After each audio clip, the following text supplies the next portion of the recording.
नमस्कार। घड़ी में रात के 9 बज चुके हैं और वक्त हो गया है आपके पसंदीदा बुलेटिन प्राइम टाइम एट 9 का, जहां मिलती है आपको प्रदेश की हर ताज़ा खबर।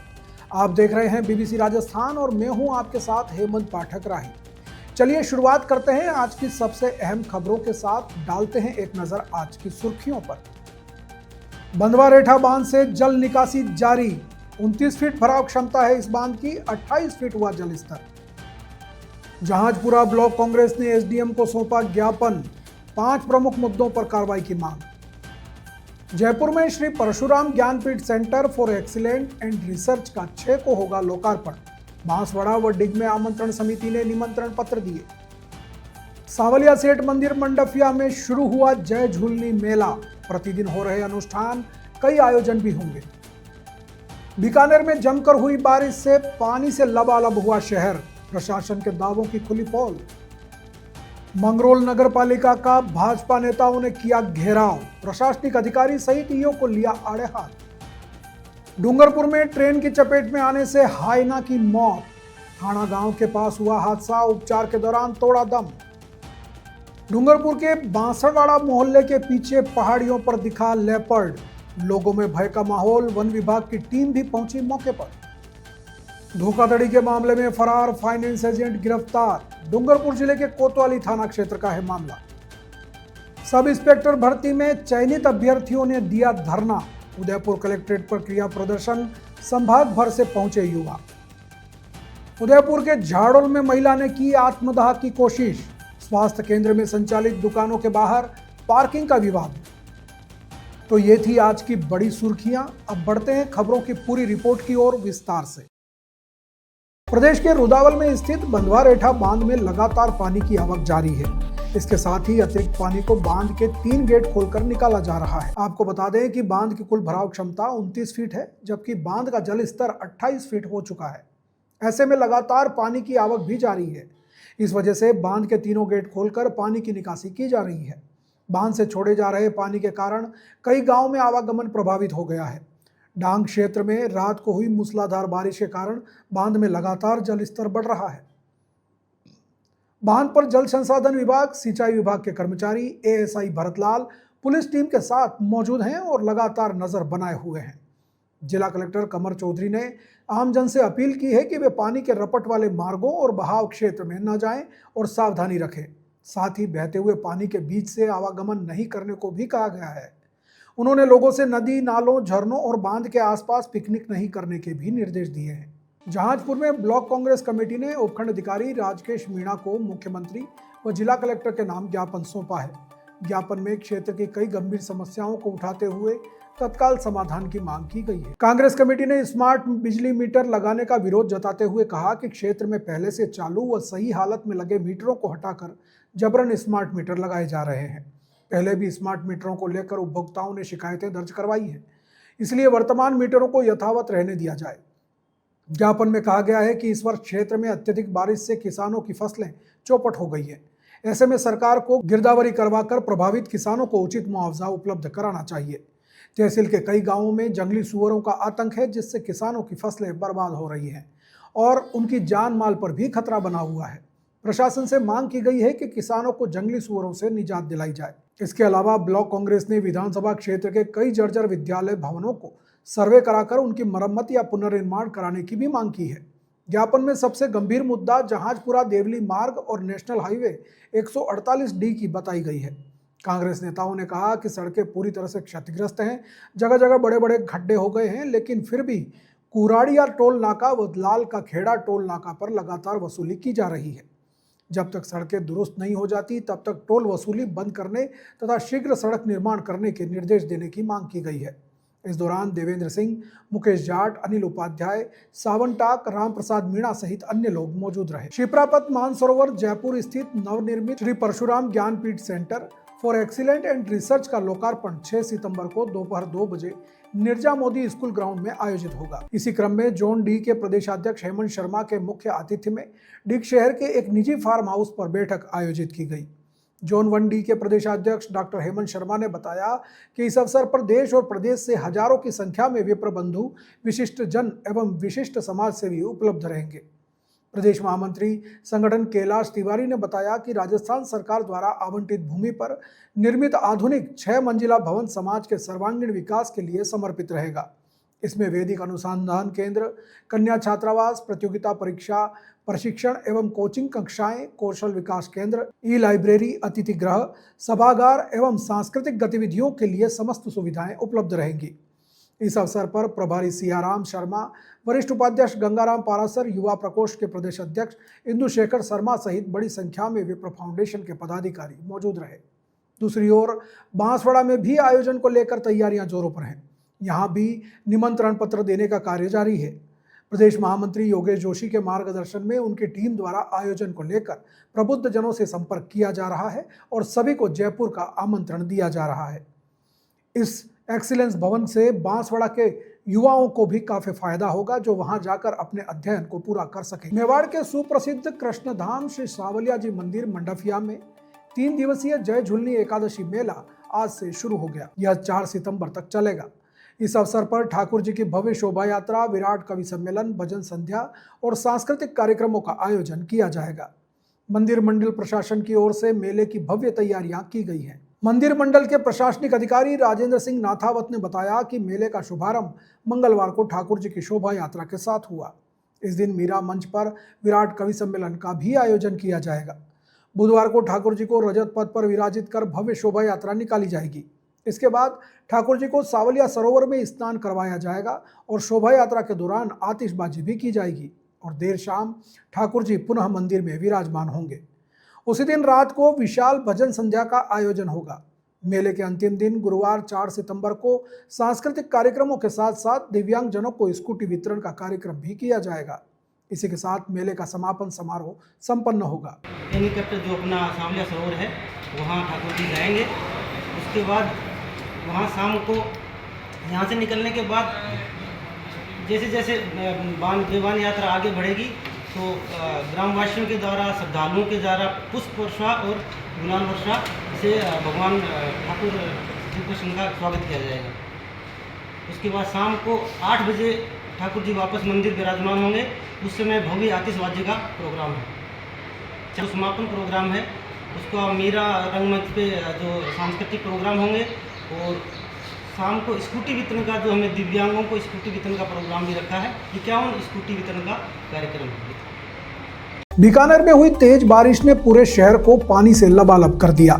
मानसून की टर्फ लाइन बीकानेर के नजदीक से गुजरी तो पूरे शहर को पानी पानी कर दिया। गांवों में भी जमकर बारिश हुई। देर रात बीकानेर में 45 मिलीमीटर बारिश दर्ज की गई। शहर में कई मार्गों पर पानी 2 से 3 फीट तक एकत्रित हो गया तो कई जगह सड़क हादसे भी हुए। गनीमत रही कि अब तक किसी के हताहत होने की रिपोर्ट नहीं आई है। जवाहर नगर क्षेत्र में जहां एक कार ने पलटकर बिजली के खंभे को टक्कर मारते हुए गिरा दिया तो वहीं करमीसर तिराहे के डिवाइडर पर स्कॉर्पियो चढ़ गई। दोनों हादसों में एक युवक को चोट आई है जबकि शेष सभी सुरक्षित हैं। वहीं ढोलामारू होटल से पंचशील सर्किल के बीच कार तक तैरने लगी। इस मार्ग से निकलते लोगों ने बड़ी मुश्किल से खुद को सुरक्षित बाहर निकाला। वहीं पब्लिक पार्क, कलेक्ट्री, केईएस रोड, रानी बाजार, रेलवे स्टेशन व डाक बंगले के पास भी भारी मात्रा में पानी एकत्रित हो गया। पीवीएम अस्पताल के वार्ड तक पानी आ गया। इधर जवाहर नगर आशीर्वाद नर्सिंग होम के पास गजनेर की ओर से आ रही एक कार पलट गई। कई बार पलटते हुए ये कार बिजली के खंभे से टकरा गई जिससे बिजली का खंभा बीच में से टूट गया। गनीमत रही कि इस वक्त बिजली बंद थी और कोई बड़ा हादसा नहीं हुआ। पुराने शहर से आ रहे पानी ने एक बार फिर कोर्ट गेट से केईएम रोड तक के हालात खराब कर दिए। करीब 1 घंटे तक पानी बहता हुआ आया। तेज गति से आ रहे इस पानी के कारण कई वाहन भी बह गए। लोगों को भी कोर्ट गेट दरवाजे को पकड़कर खड़ा होना पड़ा। राजस्थान की मरुनगरी बीकानेर में ताबड़तोड़ बारिश रात में भी रही, कल दिन में भी रही और आज भी जारी है। कहीं ना कहीं ऐसा देखने में आ रहा है कि अब जो सूरज की जो किरणें जो धूप के रूप में निकल रही है, कहीं ना कहीं राहत की उम्मीद की जा रही है। राहत की किरणें जरूर बीकानेर में अब नज़र आने की बात सामने दिख रही है। आपको बताना चाहूँगा कि 45 mm बारिश बीकानेर में कल आई, जो कि रिकॉर्ड है। एक तरह से बहुत कम समय में इतनी तेज़ बारिश और इतना सब कुछ आना अपने आप में बड़ा मामला रहा। जगह जगह जहां प्रशासन का पूरी तरह से ये माना जा सकता है फेलियर नज़र आया जगह जगह, और अगर हम बात करें तो बीकानेर प्रशासन, जिला प्रशासन की बात करें तो जो व्यवस्थाएं की जानी चाहिए थी वो नहीं थी और तमाम तरह की माकूल व्यवस्थाएं वहां पर नज़र नहीं आई। हालांकि बीकानेर की उपनगर गंगा शहर की बात करें तो वहां पर ज़बरदस्त जगह जगह जहां पानी है। वहीं अगर हम बात करें सुजान देसर क्षेत्र की बात करें, चाहे बीकानेर की रामपुरा बस्ती की बात करें, चाहे शहर के अंदरूनी भागों की बात करें, खूब ज़बरदस्त बारिश रही और लगभग 1 घंटे तेज़ बारिश जो बरसी उसने कहीं ना कहीं माहौल है जो बीकानेर में एक तरह से लबालब कर दिया, पानी से लबालब हो गया। बीकानेर का कोर्ट गेट है, वहाँ पर पानी बहता दिखाई दिया। कहा जा सकता है कि बीकानेर में तेज़ बारिश और नगर निगम क्षेत्र, अभी जहां हम लोग खड़े हैं उस जगह का नाम है सूरसागर। जी हाँ, उस बीकानेर की गिनानी का पानी है जिसको सूरसागर में डाइवर्ट कर दिया गया। देख सकते हैं कि किस तरह से डाइवर्ट हुआ ये पानी। कहीं ना कहीं मामला माना जा सकता है कि ज़रूरत यह है कि जिला प्रशासन और नगर निगम प्रशासन, बीडीए प्रशासन पूरी तरह से इसे देखे और देखने के बाद में और इस चीज़ पे सुधार करें। बारां जिले के मांगरोल नगर पालिका क्षेत्र में तेजा दशमी एवं ढोल यात्रा मेले को लेकर नगर पालिका द्वारा की जा रही शिथिलता, लापरवाही व अनियमितताओं को लेकर भाजपा नेताओं ने आज नगर पालिका कार्यालय पहुंचकर अधिशासी अधिकारी कार्यालय का घेराव किया। मौके पर तहसीलदार, थानेदार और अधिशासी अधिकारी भी उपस्थित थे। भाजपा कार्यकर्ताओं ने पालिका प्रशासन पर लापरवाही एवं शिथिलता बरतने के गंभीर आरोप लगाते हुए काफी खरी खोटी सुनाई। 2 सितंबर से मेला शुरू होता है, लेकिन अब तक मेले के कार्यक्रम की कोई रूपरेखा तैयार नहीं की गई है। ऐसे में ईओ सहित कर्मचारियों पर जानबूझकर मेले को बिगाड़ने का आरोप लगाया गया। अब तक मेले के आयोजन को लेकर नगर पालिका द्वारा की गई तैयारी को अधूरा एवं अपूर्ण बताते हुए नए सिरे से मेले की तैयारी को आयोजित करने पर जोर दिया गया, जिसके बाद तहसीलदार मंगलोर द्वारा 15 सदस्य की एक परामर्श समिति का गठन किया गया, जो शाम को 4 बजे बैठक करेगी और मेले की तैयारियों की समीक्षा करेगी। इसके साथ ही आयोजन की पूर्ण तैयारियां करवाई जाएंगी। इसी प्रकार नगर पालिका द्वारा किए गए मोटरसाइकिल ठेके को भी निरस्त कर दिया गया। वहीं दुकानदारों से जगह के बदले ली गई 5 गुनी राशि को भी निरस्त किया गया तथा दुकानदारों के लिए अलग से व्यवस्थित जगह उपलब्ध कराने का भी निर्णय मौके पर ही लिया गया। इस अवसर पर पूर्व पालिका अध्यक्ष अमित चोपड़ा, भाजपा युवा मोर्चा जिला महामंत्री योगेश गौतम, पूर्व पार्षद प्रहलाद सिंह और भारत चौरसिया सहित अनेक जनप्रतिनिधि उपस्थित थे। डूंगरपुर जिले के वन क्षेत्र के थाना गांव के पास ट्रेन की चपेट में आने से एक हाइना गंभीर रूप से घायल हो गई, जिसकी उपचार के दौरान मौत हो गई। वन विभाग ने शहर की पातेला नर्सरी में पोस्टमार्टम के बाद हाइना का अंतिम संस्कार कर दिया।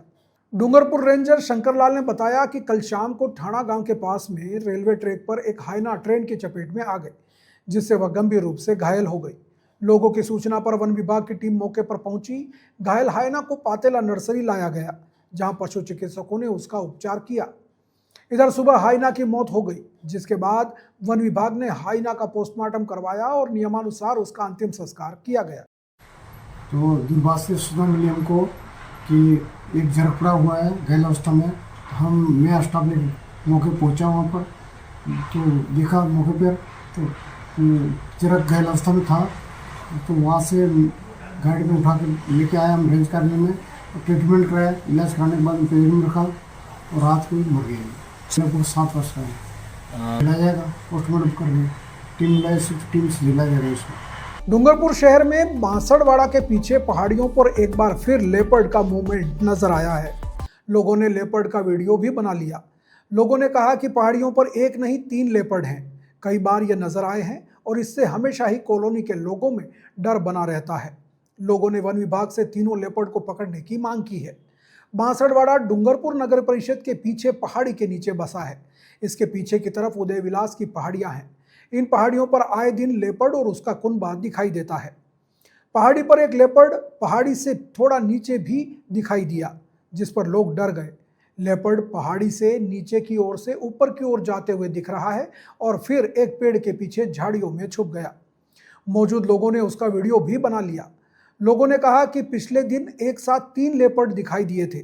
आए दिन इस पहाड़ी के ऊपर की तरफ लेपर्ड दिखता है। उसके नीचे कॉलोनी में आने पर कोई भी बड़ा हादसा हो सकता है।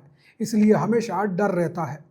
बांसड़वाड़ा के लोगों ने वन विभाग से लेपर्ड को पकड़ने की मांग की है। डूंगरपुर जिले की कोतवाली थाना क्षेत्र पुलिस ने फर्जी महिला समूह बनाकर ग्रामीण महिलाओं से लाखों की राशि वसूलने और धोखाधड़ी करने के मामले में फरार चल रहे आरोपी फाइनेंस एजेंट को गिरफ्तार कर लिया है। आरोपी पिछले 2 साल से फरार चल रहा था।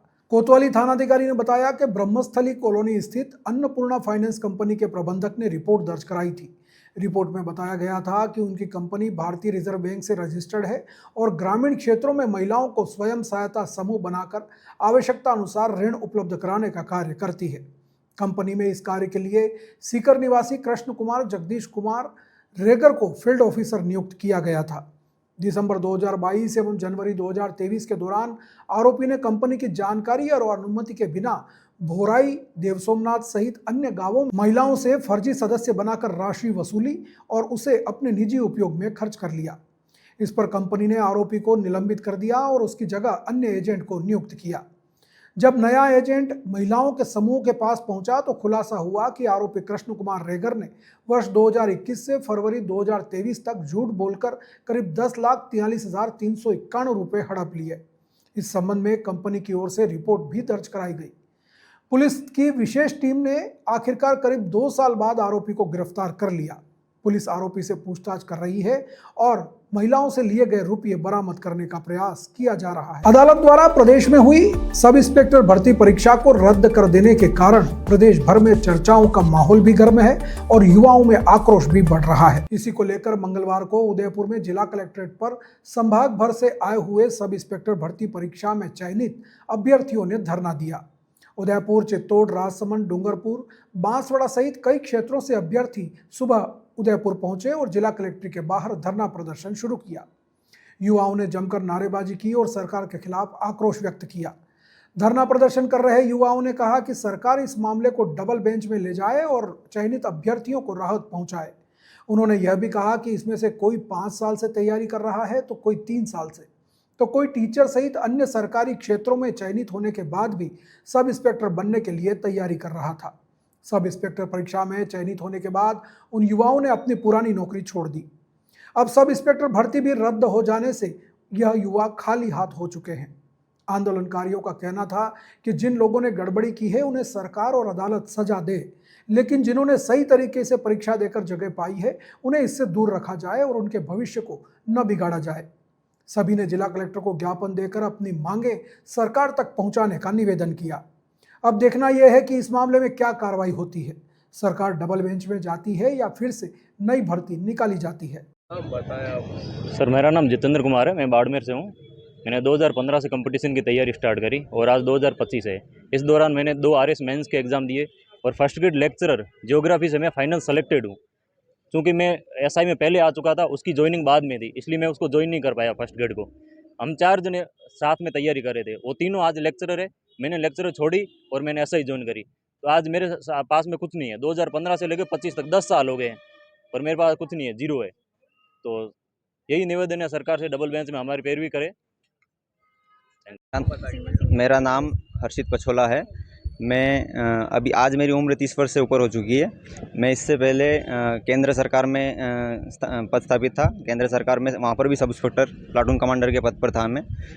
CAPF फोर्सेस जो होती है, सशस्त्र सीमा बल, उसमें नेपाल भूटान बॉर्डर पे मेरी पोस्टिंग थी। मैं 4.5 वर्ष वहाँ पर अपनी सेवा देकर आया हूँ। वहाँ पर सेवा में रहते हुए मैंने अपनी तैयारी करी और दोबारा अपने राज्य में आने के लिए मैंने सब इंस्पेक्टर को चुना और इसकी तैयारी करके दोबारा मैंने 2021 से मैं तैयारी 2021 में तो फॉर्म निकले थे, उससे 1-1.5 साल पहले से मैं तैयारी कर रहा था। और केंद्र सरकार की नौकरी के लिए मैं 2016 से तैयारी में लगा हुआ था। 2016 से आज 2025 ख़त्म होने को आ गया, 2026 आने वाला है। 10 साल, पिछले 10 साल से मैं लगातार तैयारी कर रहा हूँ, लेकिन आज तक मेरे हाथ में कुछ नहीं है। मैं जैसा 10 साल पहले था वैसा ही आज दोबारा हो गया। हमारी मांग यही है माननीय भजनलाल सरकार से, अभी तक जो कार्रवाई की गई है बहुत अच्छी की है। उन्होंने 55 अभ्यर्थियों को अभी तक गिरफ्तार किया है, बर्खास्त किया है, बहुत अच्छी कार्रवाई की है।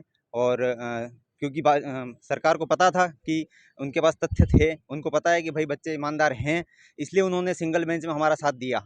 उन्होंने हमारे साथ दिया, हमारे लिए उन्होंने हाई कोर्ट में पैरवी करी। तो आगे भी हमारा यही निवेदन है कि आप जब डिविजनल बेंच में जब हम लोग जा रहे हैं तो वहाँ पर भी आप हमारे साथ आए और हमारा साथ दें और हमें न्याय दिलाने का काम करें। बस धन्यवाद। मैं बोल दूंगी वो पॉइंट, आप आपके बोलो। मेरा नाम ज़ेबा मिर्ज़ा है और मैं सब इंस्पेक्टर में भर्ती में चयनित हूँ।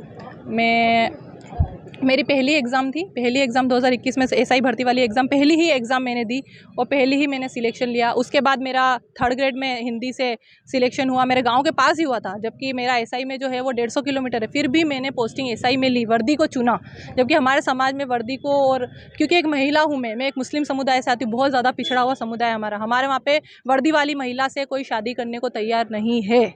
मेरे खुद का रिश्ता टूटा है। जब मैं इस भर्ती में आई थी तब मेरा रिश्ता टूटा। मेरे जो थे जिनसे संबंध किया गया था उन्होंने साफ बोल दिया कि या तो ये वर्दी चुनेगी या हमारा रिश्ता। फिर भी मेरे पिताजी ने बोला कोई बात नहीं सर, आप अपनी जगह, मैं अपनी जगह। तो अगर छोड़ने के बाद अगर मैं आज यहाँ पे आई हूँ, मैंने इस चीज़ को चुना है और आज फिर भी आज मेरे पास कुछ नहीं है, सब चीज़ें गई।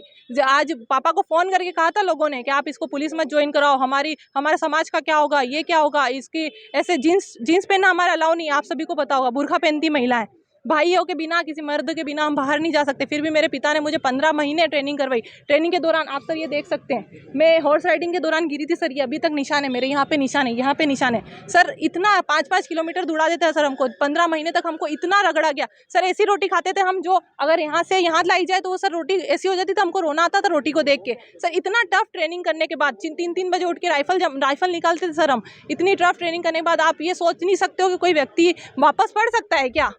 हम होंगे, मैं खुद गोल्ड मेडलिस्ट हूँ सर, मैं जीजीटीयू की गोल्ड मेडलिस्ट हूँ 2023 में, मैंने हिंदी साहित्य से गोल्ड मेडल लिया। तो सर हमें कुछ होगा, हम चयन किया है हमने, तो हमें कुछ होगा, इसलिए तो हम यहाँ आए। अगर मैं दूसरी भर्ती में भी चयनी तो वहाँ पे सब न्यायालय ने फैसला दिया कि इनको जो पहले से ज्वाइन थे या पहले से थे वो चले जाएं, तो मतलब हम गलत नहीं है, आपकी भर्ती ही गलत है, आपकी भर्ती प्रक्रिया ही गलत है। बस यही हम सीएम भजन लाल जी से कहना चाहते हैं कि हमारा डबल बेंच में मजबूती से पक्ष रखा जाए। धन्यवाद। भर्ती को बहाल। उदयपुर जिले के झाड़ोल से चौंकाने वाला मामला सामने आया है। यहां सामुदायिक स्वास्थ्य केंद्र में संचालित दुकानों के बाहर पार्किंग विवाद को लेकर महिला ने आत्मदाह करने की कोशिश की। उसने खुद के ऊपर केरोसिन डाला और आग लगाने ही वाली थी कि एक अन्य महिला ने रोक लिया। जानकारी के अनुसार एक अन्य दुकानदार ने अपने परिवार के सदस्य की गाड़ी विधवा महिला की दुकान के सामने खड़ी कर दी थी। इसको लेकर महिला ने एतराज किया, फिर विवाद बढ़ गया और महिला ने एक कैन में से केरोसिन खुद के ऊपर उड़ेल दिया। माचिस से आग लगाने वाली थी कि पड़ोसी महिला ने उसे रोक लिया। सूचना के बाद झाड़ोल थाना पुलिस भी मौके पर पहुंची और दोनों को समझाइश कर मामला शांत कराया। वहीं विवाद के दौरान वहां बड़ी संख्या में लोगों की भीड़ जमा हो गई, जिससे यातायात जाम हो गया। पुलिस ने लोगों को हटाकर मार्ग को वापस खुलवाया। दूसरी ओर इस विवाद के संबंध में पुलिस ने जांच शुरू कर दी है। हॉस्पिटल परिसर में रहता हूँ, मेरी दुकान है, मेरा मकान है। मैं भी गाड़ी लेकर के आया, गाड़ी यहाँ पे मैंने एक साइड लगाई, ये अंदर से गाली क्लोज करते हुए आई मेरे ऊपर कि मैं केरोसिन डाल के अभी आत्महत्या कर लूँगी, यहाँ से गाड़ी हटा ले। इसने ला करके इसके ऊपर केरोसिन डाला, मेरी खुद की गाड़ी के ऊपर केरोसिन डाला जलाने के लिए। फिर मैं थाने में गया, थाने में रिपोर्ट दे के आया और बार बार धमकी देती है कि मैं तेरे को जेल में सड़ा दूंगा, फलाना कर दूंगा, ढींगा कर दूंगा, इसी प्रकार से धमकी देती, बार बार परेशान कर दिया सबको। ये हुआ था कि मेरी एक छोटी सी दुकान 1 महीना हुआ है, ये अगले 1 अगस्त को मैंने दुकान लगाई है। यहाँ पे दुकान लगाने के बाद में ये नथमल जी के पास में गए, बोले कि यहाँ पे दुकान नहीं लगनी चाहिए, एक मेडिकल वाले हैं, उनको भी जाके धमकी दो, मेरे यहाँ पे दुकान नहीं लगनी चाहिए। उसके बाद में रोड डेली मेरे घर के सामने दुकान लगा देते हैं, गाड़ी लगाते हैं क्या, और हमेशा झगड़ा करते हैं। एक मैं विधवा औरत हूँ, मैंने लोन पे मैंने मकान बनाया है क्या, अब मैं लोन कैसे उतारूँ, अकेली औरत हूँ, मैं कमाने वाली, मेरे बच्चे का भी कोई कार्य आत्महत्या ये नहीं है। आत्महत्या का प्रयास तो इसलिए किया, रोड डेली मुझे परेशान करता है, जा तो मैं कलेक्टर, मेरा खुद का मैं कलेक्टर हूँ क्या, तेरा नहीं कलेक्टर तो मेरे जेब में रखता हूँ, डायरेक्ट ये जवाब देता है। तो ये थी आज की बड़ी खबरें। राज्य की हर छोटी बड़ी हलचल को जानने के लिए जुड़िए हमारे साथ हर रात 9 बजे बीबीसी राजस्थान प्राइम टाइम 8/9 पर। आप भी अपने क्षेत्र, संस्था, समाज या संगठन की खबरें हमारे साथ साझा करना चाहते हैं तो हमसे संपर्क करें 9414102499 पर। और राजस्थान की हर ताज़ा जानकारी के लिए फॉलो करें और सब्सक्राइब करें हमारे इंस्टाग्राम व यूट्यूब चैनल बीबीसी राजस्थान को। नमस्कार।